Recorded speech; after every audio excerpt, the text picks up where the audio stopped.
Hello everybody and welcome again to chesslecture.com. This is International Master David Vigorito.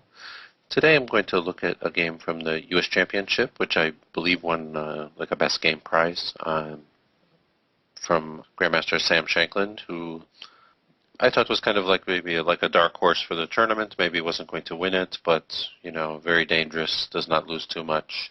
But he ended up kind of having a mediocre tournament for his standards. So in this game he's playing kind of the unusual player Timur Gareev, who plays a lot of really strange stuff, and in this game played some really weird things.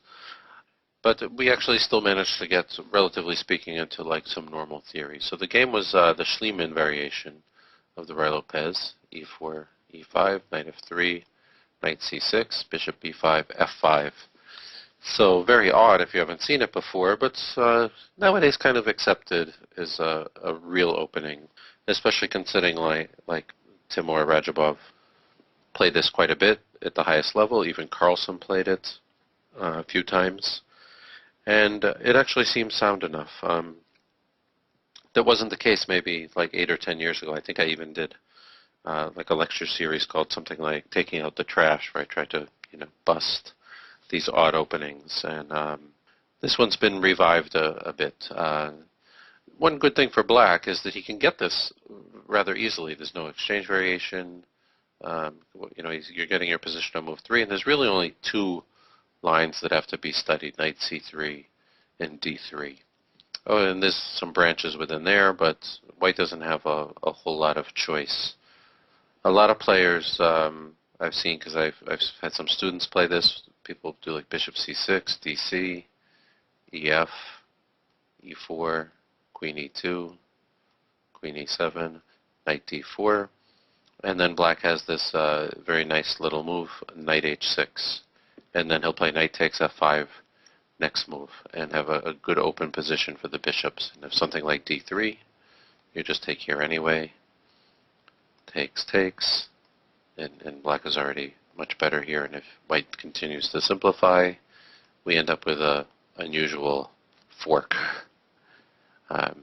So that's how like a lot of people I've seen like will meet this if they really just don't know what's going on. Of course, Shankland will not fall into that category, and he plays a very fashionable line, relatively speaking, for this opening that's not considered in some of the main books on this opening. So he plays d3, which looks very quiet, but it's considered one of the critical tests. Fe, de, knight f6, castles. Knight c3 could be met with bishop b4, and black will, because of the pressure on this pawn, he'll double the pawn. So even something like castles, takes. So you don't have to go pawn hunting with knight e4. You could even just play d6, and it's like super solid for black. Black will castle, maybe play knight h5 to f4, maybe play queen e8 to g6 or h5. It's just like very comfortable, I think, for black. So it's better for white to castle. And here, too, I think this is just kind of crazy because the position's too open. So bishop c5. And now there's quite a bit of choice for white. There's three main lines. He can play knight c3, like castles, and then bishop g5, intending knight d5. And usually in this line, after like d6, knight d5, black will end up with some like doubled, or well, actually not doubled, but just like his pawn will have to play g takes f6.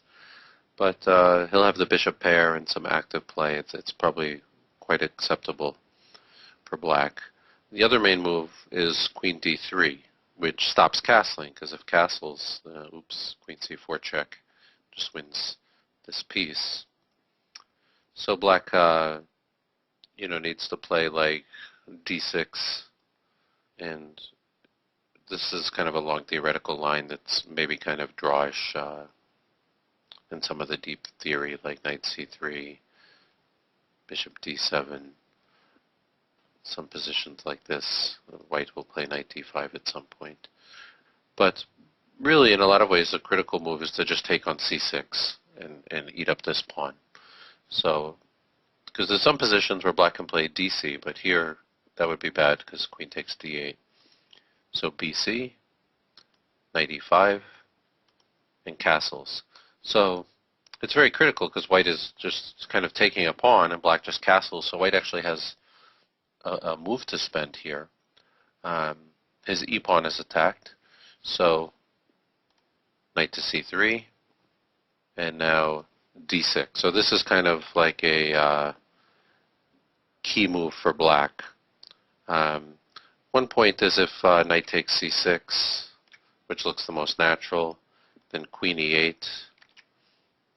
And there's not really a great place to go. Like if knight a5, there's some good options. Black can play knight g4, which I've seen recommended in a book. I think even stronger is bishop a6, hitting the rook. And if the rook moves, then there's already going to be all kinds of trouble, like on these squares, maybe knight g4, even like queen e5, intending knight g4 at some point. And this is quite dangerous. I can't play knight g4 right away. It's hanging, but the computer will say bishop a6 is even stronger than the theoretical move.